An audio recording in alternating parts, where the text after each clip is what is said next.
Once again, guys, we have Dan Spitz. Again, Dan doesn't need many introductions, but I'm so emotional myself about having Dan. Dan is a multiple awarded rock star and musician. Back in the 90s, all the way to the 2010, 11, I think. It was up in the scenes with a rock band that had a great success. The band was Anthrax. So one of my childhood and teenagerhood heroes, and now that also our paths are crossing in the watchmaking world, Dan has become my absolute hero, actually. So hi, Dan. Thanks for bearing with us. Sorry for the trouble. Good to have you. Thank you, for having me. I greatly appreciate it. Very much so. Thank you. We have a glimpse of background behind you, and we can see what I guess some of your working instruments and probably where I'm sitting in my workshop. This awesome. Is machine ends over here, and machines, and more machines. Brilliant. Where I manufacture, and where I've been living for the last 3 years now, day and night, basically. Developing a ground-up movement in the United States of America, meaning absolutely the main plate, the bridges, and everything is made in my workshop here in America. And we will come to that because for those that are not familiar with what Dan has been up to in the last few years, well, Dan has become a master watchmaker, which is something that it's easy to say, master watchmaker, but it's actually a journey that has been long decades for Dan to get to this point. And this journey took him to step out of the ecosystem where Dan was before in Switzerland, working for one of the most prominent independent brands out there. He became master of complications at Chopard, and then he decided to embark in his own adventure and set up his workshop in America. It must have been a big journey, Dan? You were telling me that the passion was transmitted to you by your grandfather in an early age. And then, when we got cut off, basically what I was saying was this was watchmaking and was embedded in me at a very young age due to I call it my pop-up, but my grandfather had a vintage watch store and antique jewelry store in the Catskill Mountains of New York. And then I had a country house 1 mile from the original Woodstock site where Hendrix, woke me up with the Star Spangled Banner, ripped me out of bed when I was a little kid, and all the hippies. Well, yeah, because that was in the morning. Hendrix ended up playing in the morning, didn't he? On that particular occasion. Yeah. I remember that. I was only 8 years old then, but it was embedded in my soul because something happened from the music end of things. But my house was only a mile from the actual stage, and there was only 2 access roads to get to the stage. One of the roads is the road behind my house, and my dad owned a bunch of land behind our house, so all the hippies were in my backyard, and I ran a hose. Me and my mom connected all the hoses we had together to give to the hippies because they were dying out there of thirst in the middle of the summer. So I remember all that kind of stuff. But anyway, my grandfather had his store was about 10 or 15 minutes away from me, so we would be there every weekend. And when I was 8, 9 years old, I had, he's sitting me on his lap with a Patek Philippe, and the back is open, and it was a bad disease that started really young. So it was really like a dichotomy from the beginning, the pull for music and the pull for something, I say completely different, but actually, funnily enough, in a completely different way. But my journey went pretty much the same way because I used to be in love with music, and then it turned out to be something. It's intertwined, because both have to do with time and perfect time. But back then, there wasn't many stores who carried vintage, really high-end watches. My grandfather's store happened to be very close to the famous hotels that were there, the Concord Hotel and Raleigh hotels that were part of the 1950s and 60s, and actually where my parents, who are from New York City, met, because that's where you got on a bus on the weekend to go dancing. If you lived in New York City, you went up into the country an hour or so away to go dancing and try to meet somebody. The clubs weren't in New York in the 50s, so my grandfather's store was there where, you know, all the famous jazz musicians and Frank Sinatra would be there on the weekend, and they'd play those big hotels. And so those people were actually the people in my grandfather's store, like Frank Sinatra and all those people. So he had to have those cool Vacherons and Pateks and Audemars back then. So I was exposed at the very high end at a very young age. Amazing. And all those brands were independent as such in those days, weren't they? Yeah. Striving to be the best and the top, and you know, not about output. And that's what independent is returned to now. You know, it's what which so we'll get into. That's really interesting. And so for you, there was no intention, you know, in those days to then become a watchmaker, I suppose, or you tell me the contrary. It's been really a journey, you know, things have happened one after the other one. That's correct. You know, I was engulfed in music, and that's all I, you know, ever wanted to do, and take over the world in my own unique way that didn't agree with it. Which you did. My ways usually don't agree with the norm. I kind of present my art to the world of who I am, and I don't really care about the bullshit and the suit and tie stuff that goes around it. So you get what you get. If you like what you got, then you got a piece of me as a human. That's what my music was about, and that's what the same thing in this journey has brought me to. This was even a longer learning curve for me than music. Music is similar. We're locked in our room, like I'm locked in my cave here with all these toys. We're locked in our room, absent from other human contact with our guitar, and practicing day and night, hour and hour. It's not easy music. What the music we played, it's more like jazz. It's some of the most intricate music known on our planet.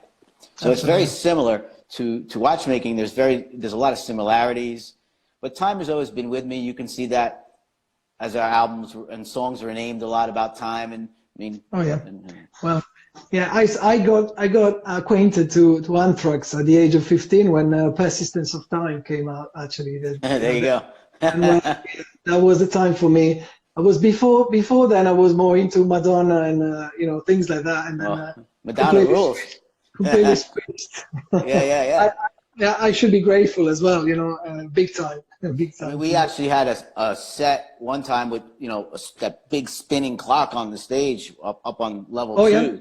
Yeah. And there's actually a guy behind there, like olden times, you know, with a big wheel, and you know, one of our road crew, and he'd be turning that. Yeah. And I remember actually leaning back, like during one of my solos, like you know, I'm ripping, and I leaned back a little too hard, and the hour hand clocked me right in the head, and I was like bleeding. So I think that did something to me. Absolutely. And in those days, you know, I remember very well, you know, I got into metal and you know, heavy rock, because it was a way of thinking with your own head, you know, against the mainstream, against, you know, whatever was forced upon you. And independent watchmaking is doing a little bit the same these days, which is why I am so passionate about it, because it's a way of going against the flow, isn't it? Yeah, it's the ability to present your art without having to have somebody present it for you, without having somebody have to fund it for you, that you have to answer to change your art to conform to something you're really not. Then it's not you anymore. It's not your true art.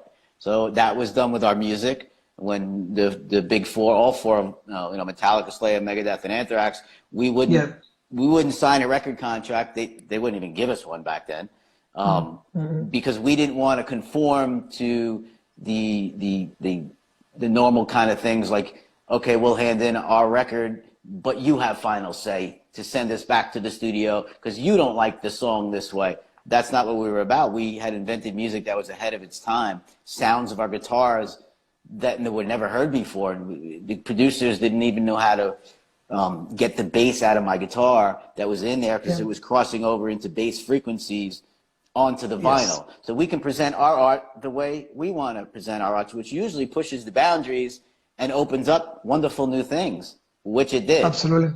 Same thing and when we crossed hip hop with heavy metal. You know, they told us you can't do that. Career suicide. No. You know, we were like, see, we got a contract that says we're in charge. put it out. Yeah. So it's the same thing that I'm folding into my art of watchmaking now, and others in the independent realm, which whom I'm a fan of, or who broke down those doors in independent watchmaking the same way I broke down that music. There's heroes in independent watchmaking that I am, that I follow. Besides my path and my learning and all that, we can talk a little bit about that, because that's a lot of pain, just like it was to learn the guitar. It's not easy to get where I can be in this room alone and know what I'm doing, let's say. Yeah. But there's a lot of heroes, just like I did in music. You have your heroes. For me, it's like Paul Gerber. There's unsung heroes here that are, they're like the punk rock bands. They're the unsung heroes that laid the groundwork and didn't get the credit.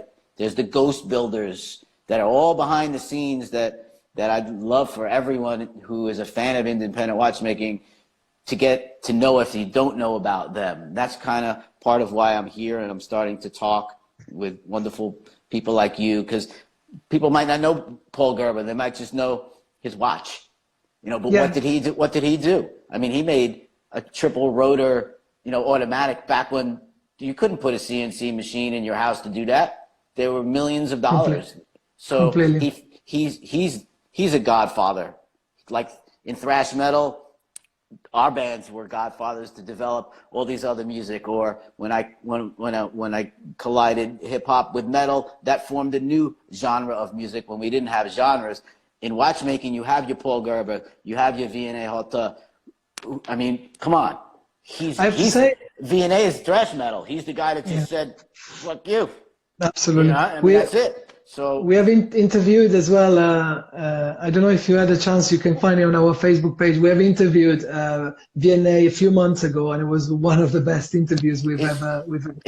That's it. You got to be nuts to be an artist, and he's nuts, and we're all nuts, And there's the nuts that creates the stuff where people, when you first see true art, you go, "What the, what is it?" But after time, you start to get into that person for that person and his unique art. He didn't copy from someone. We all borrow little bits and pieces. That's what makes us human. We all look to others to build upon. But when someone pops and they have something that's just so killer and unique, it takes a little while to set in, Absolutely. No, it's so interesting, so interesting. And I believe personally that this is actually, besides what's happening in the world, which obviously we're living interesting and sad times at the moment where things are kind of switching to a different direction. But I think in terms of independent watchmaking, we were probably living the best time ever for this form of art, because never like before there are options, and never like before investing in an independent is not anymore a big gamble, because some of the brands are really recognized, are really established, and there is more understanding thanks to the technology and the social medias about what people like yourself are doing. So talking Moser, talking MBNF, talking also the contemporary watchmakers like V&A, like Ludovic Valois, and so on and so forth. Ludovic, yeah. Upside down, bro. Come on. Absolutely. He's a badass, man. And if you know who we're talking about, Ludovic is he made the watch that was got upside down numbers, but only right side up is the hour. Yeah. But he is unique. There you go. Another unique person. That's his art. And there's a watch he made, and I think if you're a real collector, it's made by another brand where he used to work, that resembles everything he is, but for some reason, when that watch came out, he had to go from that company and start his own company. So put two and two together, I'm not going to tell you, but that's genius. That's an absolute genius. And in 6 months after he left, he had the upside down. You can't stop a true artist, is my point in that story. Okay? That's true art. Sarpaneva, come on. Unique. You're not, these are the gentlemen that I am mentioning are true independent watchmakers. We don't want to head up big companies. We don't want to sit and do what would become my nightmare when I was working at Chopard or wherever I've been working as ghost builders or whatever, I would look at the companies that are producing mass-produced timepieces, but presenting them like there's three old guys in a shed on the top of a Swiss mountain, and that's how we're making our watches. But it's not. It's just decompartmentalized women putting together just the escape wheel and the pallet. Then it goes to the next person. That was my nightmare. I saw that. I'm like, there's not a chance I'm ever doing that. I just want to rip apart the coolest watches known to mankind and get to the top where the most complicated thing is spewed all over my desk, and no one can tell me, you know, how long to fix that watch. It could take a year. And I made it there. It was a lot of work. That was my goal initially, because I didn't want to be that way. And when I already just came out of a band of, you know, running $100 million ship, you know, with lots of people and big crew and semis and trucks and 3-4 tour buses at a time. I wanted to be in charge of my own domain again. Just like I was a little kid in my room playing the guitar, dreaming I'd be in charge of my own domain. So independent watchmaking has pushed forward to that ability only recently. You know, Hajime Osaka, maybe 10 years ago, and who else? Well, Hajime started to build his own CNC machine from scratch. Yeah, I went to see Hajime last year, this time at Sakura time in Tokyo, and he let me visit his workshop, and it was a great experience. He opened that door because people should understand that you know, you can make maybe one watch per year without CNC, and the preconceived notion that I'd like to break down about that in watchmaking, if you're a collector and you're listening, when we say in independent watchmaking we're using CNC to make certain parts, we don't hold our hand out like this. You know, you can't see my hand. We don't hold our hand out, and then all these little bubblegum parts come out of the CNC machines, and then we just put the watch together. That's not the way it works. We work with prototype machines that enable us to make each part the same. So if you get watch number 1 or you get watch number 41, 3, 4, 5 years from now, that balance wheel is made to the same precision down to the micron. So we can assemble the watch because all those microns start to add up because everything we're dealing with is so small, and a lot of it's invisible to the human eye. That we need that precision. But previously, before Hajime, we couldn't afford any of those CNC machines. They didn't make small ones precise enough. We can't use a Haas machine. It doesn't work. You know, there is a question from one of our followers. I cut you, Dan, because one of our followers is asking, can we say that most watches are made with CNC machines these days? Well, there's two schools of thought. There are, you know, very automated CNC machines for mass production. And I think we see that because you can buy a tourbillon from China pretty inexpensively and it actually ticks. But that's not what we do as independents. We're looking for completely different machines that are the best in the world. And if you can't afford that, say, that's what Hajime did. He built one. That's what I did. I spent a year of my life to build my machine. It only makes the internal parts. It's not a machine that you normally thinking like a Haas machine that can make an engine block for your you know 58 Corvette because there's no more parts. Those won't work for us. We need repeatable accuracy down to plus or minus 2 microns. And for the time to come as well, to be able to produce the same. So Dan, if I can, you were talking about the journey. If we can go back a little bit, talking about this journey, you said like for you know, to learn the guitar, to be a rock star, first there is the hard work of actually learning to play the guitar, which is, you know, a journey on its own. Never mind then becoming established for what you do. So now, at which point have you got as a watchmaker? Because it feels like you've gone even beyond when I see that you have all the facilities around you to be able to actually produce in the US, where there is no ecosystem, correct me if I'm wrong, but watches were a thing in the US when the railway was established, and watches were used to tell the time, which was that was the main scope, which is not anymore. Obviously. Keep the railroads going. That was the last time. Yeah. Exactly. So how far have you managed to go? I can see the machinery and the facilities around you. So what can you do and what can you not yet do in the US? The problem in the US is the same problem in many other countries. Same problem I'm sure they have in Japan. Or the second we leave Switzerland. Switzerland, for those who haven't spent time there like me, going to school or working for a company over there, it's not three guys in a shed, like I said before, on the top of a mountain, and they chop down a tree, and that, it's not like that. If you think of American car companies in Detroit, how that used to be, those massive cities of industry, that's how your watches are made. That's the brands. It's not three guys in a shed. And all that stuff is there. The metal that we need to make a certain shaft for a wheel, the beryllium bronze we need special kinds of stuff, special machines, of course, but I'm bringing it all the way down to just the metal. We can't get it here. In fact, you can call the company, which I've done, and for a month trying to convince the guy that they make that. You actually make it, and he's telling you, we don't even make that metal. Yeah. But in Switzerland, it's like going to the 7-Eleven. You can go down the street, as long as you can buy 1,000 pieces of it, because they won't sell you 8. And that's the other problem us independents have. Oh yeah. Good. And it's our main problem. So I'm gonna shed some light to everyone on our problems. Is we're not making 5,000 watches, okay? And especially when you first start out, people are making 1. People are making maybe 5.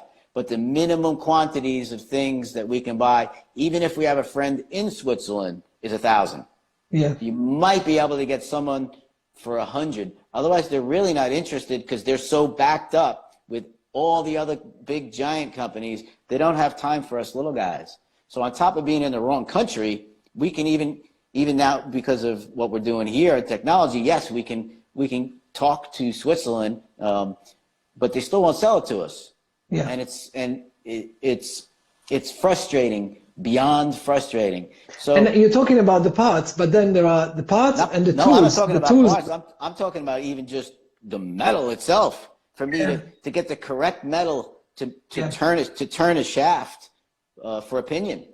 Yeah. 28P doesn't exist here. Just so you guys that know watchmakers, 28P doesn't exist. So, and you can't get it. That's just the start of it. Nevertheless, the machines that are in here took me 2 years to find multiple copies of these ancient old machines from all over the world, and then make one out of those machines because there's specific machines that we need, and then kind of hop them up to modern day technology and put digital, as you can see, my Sixus machine back here, digital guides on them, or just kind of modernize them to do wheel cutting and so on and so forth. That doesn't exist here. You might see on eBay, oh, Chablin lathe for sale. We can't use that lathe as watchmakers because someone in America used that to make some kind of piston for his Chevrolet car. And it doesn't have the tolerance that we need. So of course. In Switzerland, we can find the pre-owned machines. But it's a lot. It takes a lot to get this going here. So I'm here to not just make my own timepiece, but my goal here is to help others, watchmakers coming out of watch school later on, to elevate them, American makers and American watchmaking at the high horology level. You're starting a movement like you did, exactly like you did at the end of the 80s That's what I'm trying to do. Amazing. And there is a question here which I particularly like, because one of our followers is asking if you have a preference of metal that the movement should be made from. So it's obviously a neurological question, but of course yes. Yeah. I don't. I like to do things that are a little different. Usually, like right now, I'm doing some of my escapement parts, which my escapement is not normal either. Out of titanium, is because people told me it couldn't be done. So I love to accomplish things and challenge myself to do things that are not so easy, and see if it works. That's all. It's today I was talking to Chaikin, which is one of the brands obviously we represent, and so many similarities. I've been to visit their premises in Russia, also completely out of the ecosystem. They managed to set up their own manufacture there, and obviously Konstantin is working pretty much on every watch they produce, and it's really, really nice to see. And they have this thing, wood steel, which is one of the very unfamiliar kind of materials. And we were discussing with a collector to actually get a piece in woods steel, as opposed to the normal version, which comes normally in steel. And that's the beauty as well, no, Dan, of having actually the artist, the man, working on the piece, that you can actually interact and you can actually input, and then if the artist likes it, then something completely unique can be born out of the process. This is correct. I think independent watchmaking now has gotten many tiers that we need to explain to collectors, because there is a little bit of wish-washy going on here. And so no one knows how much the guy is really making, how much is he buying, is he just modifying a 6498 ETA base plate? If he is, how is his finishing? So what category is that gentleman, who is also an artist, and he could be an incredible watchmaker? He just can't get the funds and facilitate the ability to make your own main plate, because that's the hardest part. I think everyone should know that, and if you don't, that's what sets apart everything. Making a main plate, it might look like it's just another plate with a bunch of holes, but that's the hardest thing to do. Was that the moment of clarity when you actually realized, yes, you were on the right path, you were going to make it?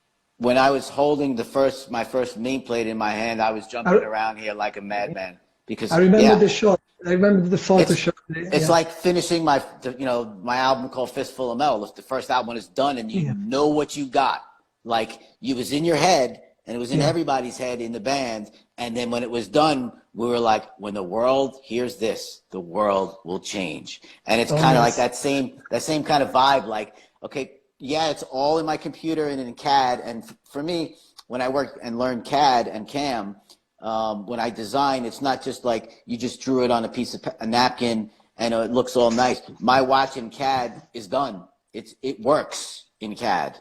So it's so it's real. Just like they design a car or design a building nowadays, or an airplane, they have structural rigidity and everything is tested.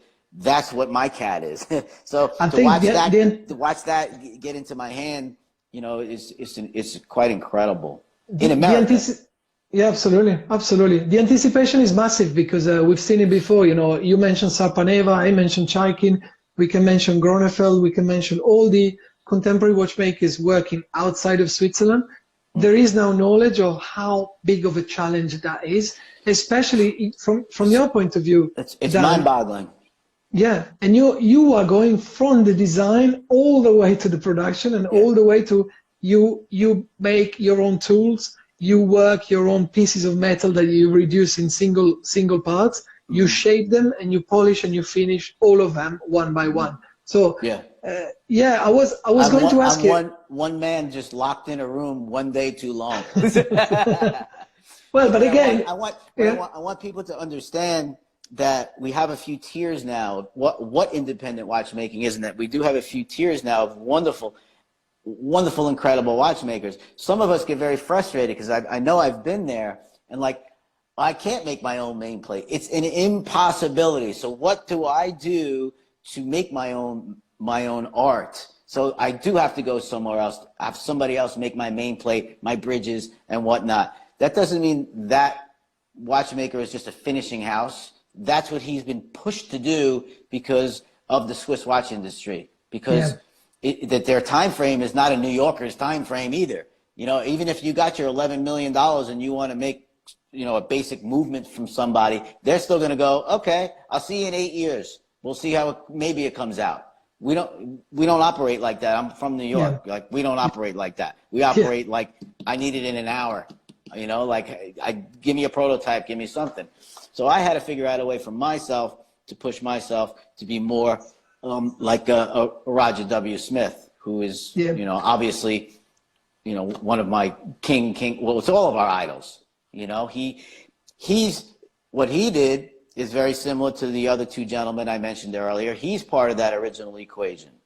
Now, what Roger did, not only does he make the finest watches on our planet, but he set a goal and said, I'm going to make 10 watches a year, and that's it. And they're going to be the best art that I can make. And everyone kept telling, I need more and more. You can make so much more money, you know. And he just said, no. And so he changed our industry to make independent watchmaking. Meaning, whoa, slow down, slow it way down. We don't have to have a goal to be a company that's going to make 50 watches. We can survive wonderfully and make the best art in the world. Absolutely. So there's all different parts of us. Some people can only make 3 watches a year, and they want to do it all by hand and use no CNC. So everyone's art is a little different, and that's what's wonderful about independent watchmaking. Because what are you into? What are you into this year? What are you collecting this year as a collector? Do you want something from Japan that's made by hand, unique, and it has mistakes in it? You know, it's raw. It's like the first Anthrax album. You might find one mistake. So, or you do want to climb all the way up to the beginning guys who just exploded like an MB&F, who now have giant factories. Yeah, they're independent, but that's a different kind of independent. They have hundreds and hundreds of workers now, and so no, like you said, I think there is now clearly a difference between independent brands and contemporary watchmakers. So is within independent watchmaking, these are the two categories that I see. Me personally, I like plenty of in both categories, but there is a fundamental difference, and the fundamental difference is probably that in every piece coming out from the contemporary watchmakers, there is the hand of the contemporary watchmaker, which is like buying a Picasso when Picasso was alive. It's like buying a Van Gogh when Van Gogh was alive. What's also cool is the collector now, just in the last few years or so, has the ability, like in the old days when we used to go, if you're my age, you used to go to the record store. You couldn't wait to get there to try to find, and you would buy something that just by its cover, because the cover looked cool. You know, like the Rush album with the bird on the front. You know, I mean, whatever it was, it's the same thing now. But in addition, if you could find that independent watchmaker and get one of his first 10 pieces, you're not only buying one of the first 10 pieces, because he's struggling right then, and he needs time. As watchmakers, we don't work fast. We work for precision and beyond perfection. We're taught it's beyond perfection. So what you're doing is you're actually investing in his art and in his company to get to the next level, to buy the next machine, to just make things a little bit more repeatable and a little bit more perfect each time somebody buys a timepiece, even before, I found him before he was known. It's the same as music, and that's the cool part of being a collector. And everything has a different story that is very, very personal. I was going to go back a little bit also, obviously, for everyone that has been on your website or has been checking your Instagram account, we've seen the first renderings and the first images of the new J1113. And I take the opportunity of one of our followers asking, obviously pointing out the obvious fact that you decided to go for an interesting technical solution, which is the fairly oversized balance wheel, which is very visible from the see-through from the case back. You said it's a titanium balance wheel, and of course the movement itself is powered at 18,000 VPH as well. So what was the choice of having the big balance wheel dictated by? I mean, was it a conscious decision? Obviously, yes. Why was that? It's not just the balance wheel. The balance wheel is larger as part of a system, because I'm using an open source escapement developed by Spempt and my friend Luc, and Cyril Brevet has the first working in production escapement working and for sale, but that was almost a 4-year project in itself. What we're trying to do is bring open source watchmaking through technology to the world, because it was all hidden before. I had to go to school in America for 4 years. I had to apprentice again for 5 years just to be maybe considered to get into the WOSTEP school in Neuchâtel in Switzerland. Yeah. And you have to be chosen for the scholarship. And back then, it was all secrets. The only way you learned was to break the Swiss borders. And for an American, it was unheard of to do complications. So what we're trying to do is change that roadmap a little bit, just like people are doing through technology now, where they show, like I show now, sometimes what I'm doing, what I'm working on, and you'll see later on when I'm making gears and all that kind of stuff. But we're trying to take it past that and offer a technology from the Libre-eccentric escapement. Take it, we'll give you the plans, you build upon that. So my build on this is different than Cyril's. I've changed many of the parts, how they are made, the angles that they're made, and the balance wheel has to do with that as far as inertia goes. So as we all know, the larger something is, the farther from the center, the circumference, we have inertia. And we're always battling the problem of having to oil our timepieces and friction. So by spreading the inertia out, I can run my watch at a slower beat, meaning 18,000, but because it's titanium, it's actually running more like 36,000 of accuracy once it gets going. By using titanium, it speeds up a lot faster from a dead wind. Yeah, and benefiting from a shock as well. Or from a shock, correct. Also, my wheel train is not normal. My wheel train is I have no center cannon pinion and no center hand shaft. All the wheels come around the right side, so it's offset, so I can have a larger barrel and still keep a 35 millimeter base plate. Because I didn't want the watch to be too big, like a 6498 kind of size. I thought 35 millimeters. It's still, I can build it like a pocket watch on your wrist, which is my belief. I fixed thousands of watches in my years. So I've seen all the production mishaps, but I've also seen what happens to a watch after there's 12 watchmakers in it over the last 100 years. So for those of our followers that have managed to go through all the technical issues we had at the beginning, and I apologize again for that, but with technology we never know. Can we say that there is a bit of a surprise we're keeping for the end, where I think we'll be able to give you a sneak peek of Dan Spitz's first ever completed watch, which, if we are lucky, and if Dan will still be happy to do that, tomorrow will be on our Instagram account for the world to see it. And there is actually a view of the dial, of course, from the front view and a back view, where you can appreciate really the movement architecture, which is quite spectacular. The off-center palette fork as well is another interesting feature, no, that you managed to integrate in there. Yeah, the palette fork is part of the Libre-eccentric escapement, which needs no oil at all, which is a wonderful thing. And it has a little part that I invented in there where I can balance the palette fork itself before it's placed into the movement. So even though one side of the palette fork has a longer reach than the ass end, let's say, I can balance that out, which is it's really cool. Yeah. Fantastic. So it's I have a question that I'm really interested in getting your answer. Do you still have those butterflies now that you've come to the end, of the first project? So your first timepiece, and it's going to be out there. You tell us how soon, but at least obviously the everything is there and you are ready. Do you still have the butterflies, or are you still already thinking about what's next?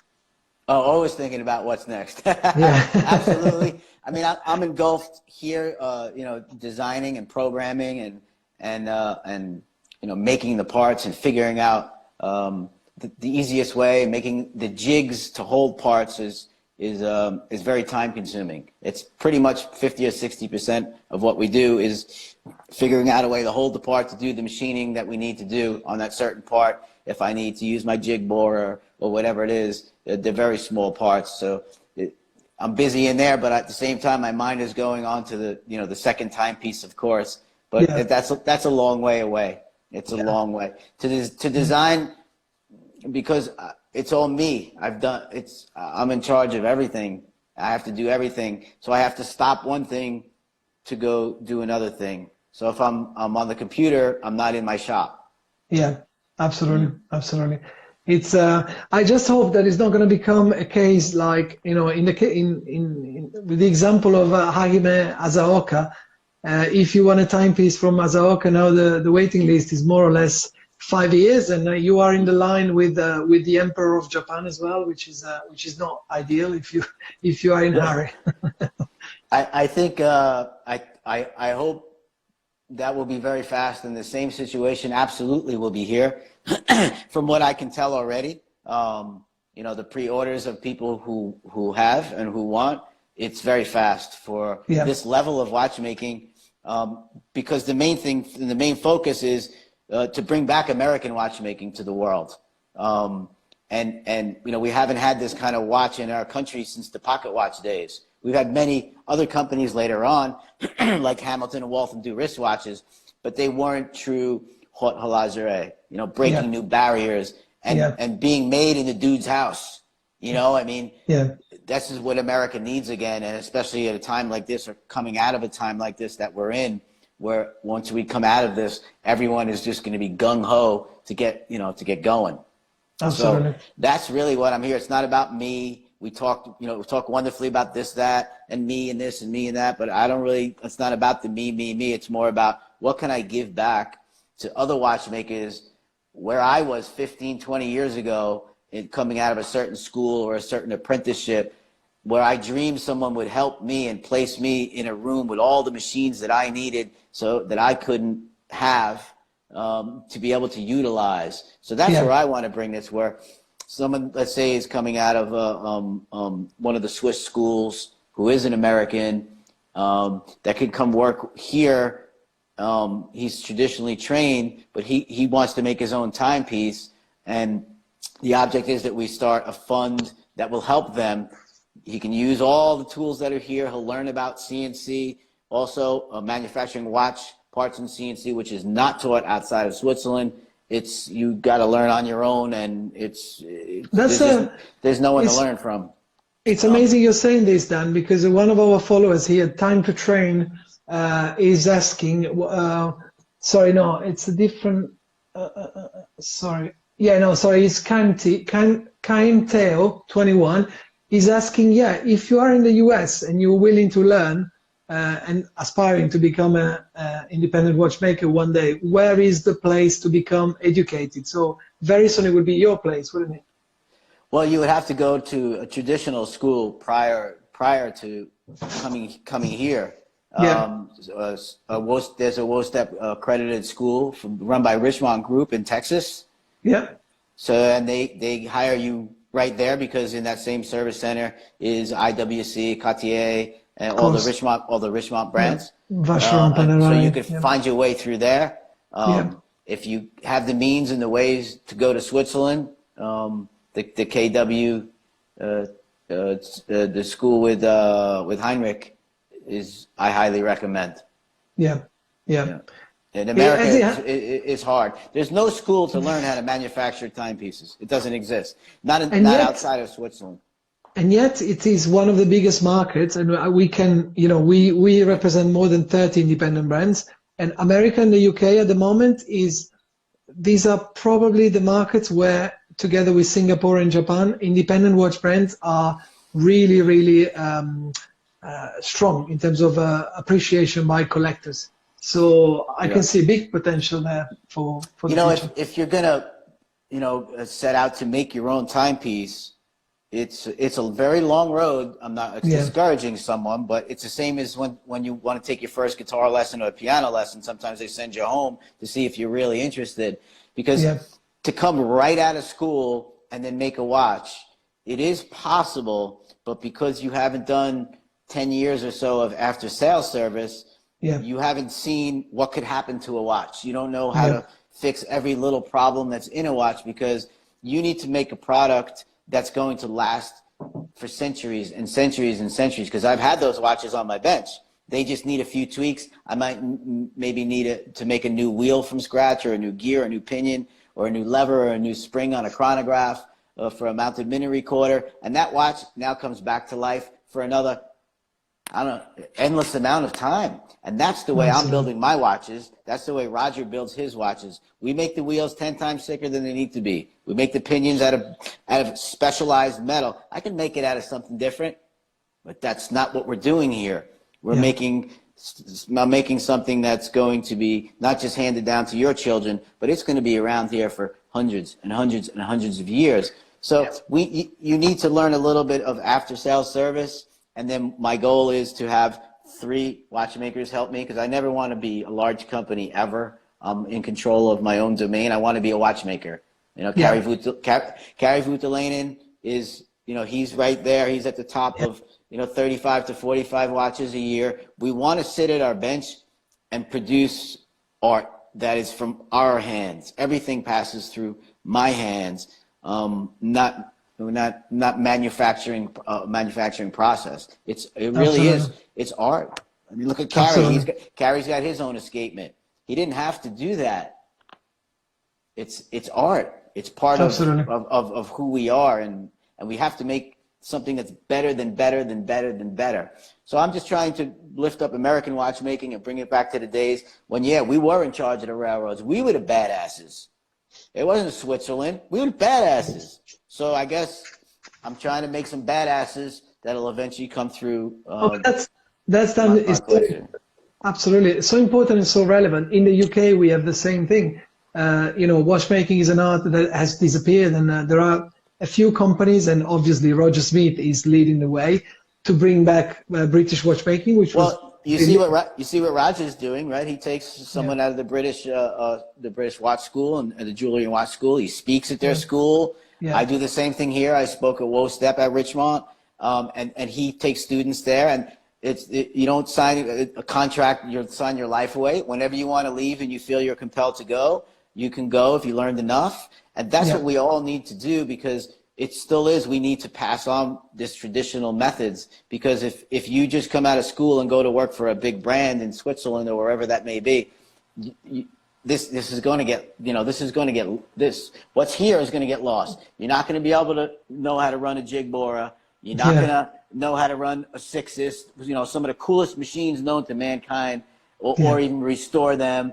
You're not going to be making gears on a Shaublin here, on a Shaublin 102 by hand instead of a CNC, not CNC machine, but there's another type of CNC machine that makes gears, or Shaublins over here. We need to teach that to this generation to produce the timepieces that people like Roger and Carrie and we are having the fans now of every different watchmaker. We have somebody for McGinnigal in Ireland, and I've seen somebody for Stephen McDonnell as well. That doesn't. That's art. Those guys are bad. Those guys are just bad. That's off the chart art. I don't know why they're not backed up 13 years.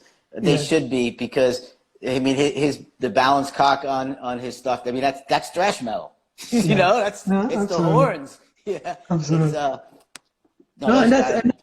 We love these. Some of the best watch. You got to understand that the people that you're mentioning, the McGonigal's, these are some of the planet's best watchmakers walking. There's no one better. If you got money, I would grab one of their watches in 2 seconds. Never look back. Someone needs to be a voice who's not scared, just like I was in music, to just say, that guy's a dick, this guy's stuff, he's the badass. Give him more credit, because he's the badass. Absolutely. What's inside the watch is what we care about. We're watchmakers. We're micromechanics. I know it has to look nice in the end and it's on your wrist, but truthfully, dude, why do you buy a Ferrari? Remember when Ferraris, you bought it for the engine in the old days, right? You come out of the dealership, the dashboard's falling off, the screws are popping out. Nobody cared, because that sound. And it's the same with independent watchmakers. It's sometimes you get it from a guy, all we care about is what's inside, and we take it apart, and we're like, holy shit. You take the bridge off of here, I took the bridge off of here, and I take this bridge and this balance cock, and I took this off, and I look down, and it's decorated down there where no one's going to see underneath 3 bridges And the only person who's going to see it is a watchmaker who's a complicated watchmaker. That's the stuff we freak out about. Like, he took the time to get all the way down there, and he's got perlage down there, or there's Geneva stripes down there. And we're like, holy shit, like, that's badass. Absolutely. No, thank you, Dan. Thank you, Dan. It's great to go through the real things that happen in the independent watchmaking, and that, as somebody said in the chat as well, things need to be explained. And then when you really understand what's behind an independent watchmaker, then you can't help loving what they do. But at the same time, Dan, I'm kind of you know, I was upset about the technical issues we had at the beginning. We couldn't do the Facebook Live, but we have so many things to discuss that I'm sure there will be time for a second broadcast with you. If you have the time, if you fancy giving us another chance, we can do it again. And because on Instagram, I think we have maybe another 10 minutes, and I really wanted now to reward all, you know, I say hi to Dolce Vita as well for tuning in. They're asking me about my T-shirt as well, Dan. This is you only get it with Konstantin Chaikin, you know, if you get a clown or a Joker watch. That's the Audacity T-shirt. So. You see, he's outside the box. He's way outside the box. So he's like thrash metal music as well. I agree. Right? He made that watch, and everyone at first was like, so he priced it very low. He shouldn't. It should not. It's a masterpiece. Yeah. It goes a 3 broke times the rules. Absolutely. Sometimes you got to break the rules. So, Dan, if you agree, I'm going to give a sneak peek of the J1113 new caliber. And of course, incidentally, the case, and you know, it will come as a complete offer. And I'm going to do this just like this. I hope everyone can see it. So this is an historical moment. It's the first piece ever produced by Dan Spitz, master watchmaker, that managed to give a rebirth, we can say that, to American watchmaking.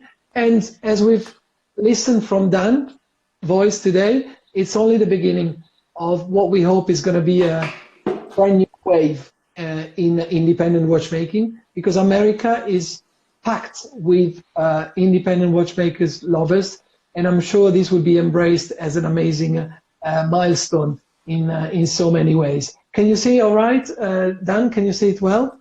Yeah, looks good. Brilliant. Anything you want to comment in particular? We've talked about the oversized balance wheel and the technical decisions you've made around that to make. Oh yeah, here it is. We can see it even. Yeah. So that's the magic. That's the titanium heart, as I would call it. Brilliant. Have you? So of this initial release, how many pieces do you have in mind to produce in, let's say, in 1 year time from now? It's not really about time, but the first series that is you can pre-order starting today is a series of 30. Okay, brilliant. Okay, so 30 pre-order. Tomorrow will be on our social media as well accounts. You will see it, and yeah, Dan, I don't know if you like this, but one of our followers is saying, with Dan Spitz, American watchmaking will be great again. Well, I'm trying. I'm just one lonely wolf, but I've done it before a little bit, and we're trying now. Listen, the bottom line is this person is from Neuchâtel as well, so that counts as well. Yeah.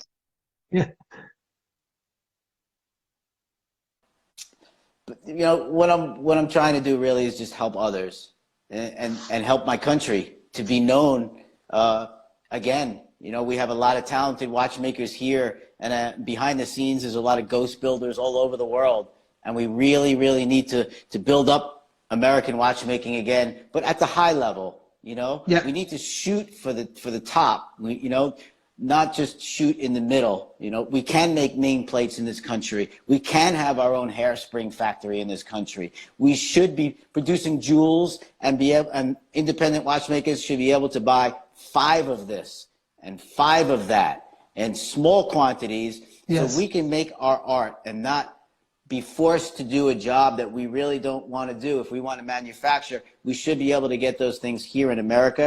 So that's my goal, is to help others obtain and get the things that I struggled here for 3 years to try to find. And I have friends behind the scenes. So it's difficult for me. It's going to be impossible for anyone else. To go back to what you were saying, Dan, as well, the problem of watchmaking as well, now we are living a crisis, of course. There will be an economical impact to what we're living at the moment. So everyone is really concerned about the value of certain timepieces, certain brands, and all of that. But that is the problem that happens when you produce too much and over the demand that is actually there in the market, which is, I've been in the industry 20 years. I'm a Richmond man. You were talking about Richmond. I've worked for Girard-Perregaux, was living in Neuchâtel when you were there as well. And we know so well that, yes, you have to order from suppliers 1,000 of every single part, which makes that impossible. It makes you forced to overproduce. The overproduction diminishes the value of actually the final product. And then, so if you are correct, if I need one balance jewel and then I must buy 1,000 at $20, where's the rest of my budget to make my timepiece as an independent watchmaker? How am I going to buy not just the Chablin lathe? Because people think that's the expense. The lathe is not the expense. It's all the accessories we need. How do we find them? It's hundreds and hundreds of thousands of dollars per machine. So we need to change that, and I'm going to try as a little Lone Ranger dude. So thank you, Dan. And before the Instagram cuts us off, I want to just remind, because we've had inquiries about the price of your first timepiece. Your first timepiece is the caliber is the J1113, and the name of the timepiece itself? That's just, there's no name for the timepiece at all. Dan Spitz. I haven't named it, but the caliber is named after, is for my eldest daughter's name and birthday, which her name is Julia, so it's J, and her birthday is 11/13. Oh, lovely. And then, so the next watch will be my next child. Brilliant, brilliant. I like that. I love it. Price you have to contact directly. Okay, we'll do that.